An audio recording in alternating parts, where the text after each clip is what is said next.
Vous êtes experte en ordre public. Vous avez travaillé avec les autorités du Roumanie, donc vous connaissez la situation. Quelles sont les erreurs que la gendarmerie roumaine a fait au 10 ans? Alors j'ai regardé très attentivement l'ensemble des reportages sur la manifestation du 10 août, sur la place de la Victoire. Et je me permettrai un peu de reformuler la question. Ok. Je considère que, de façon globale, l'action de la gendarmerie a été correcte et cohérente, dans une situation qui était très complexe. En revanche, il y a eu quelques comportements individuels qui, pour moi, sont répréhensibles.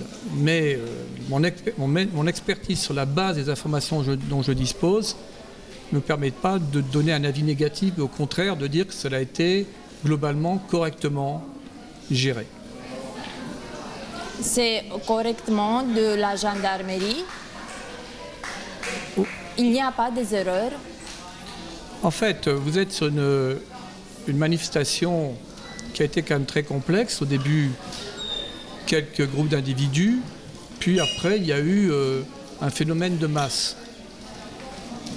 Deuxièmement, il y a eu des comportements très agressifs de certains individus. Et la gendarmerie s'est retrouvée face à cette situation, tout en devant garantir l'intégrité du palais du gouvernement, sachant qu'il est fondamental d'éviter que des manifestants puissent entrer dans ce type de bâtiment, puisque cela représente l'État, et puis il y a bien entendu l'impératif de garantir la stabilité des institutions. Donc je pense que ça a été vraiment une mission très complexe pour la gendarmerie à plusieurs titres. Alors on peut tirer dès maintenant des enseignements. C'est-à-dire qu'il y a un grand principe en maintien de l'ordre dans la plupart des pays d'Europe, c'est de maintenir à distance les manifestants. Or là, il y a eu contact souvent direct entre les manifestants et les gendarmes.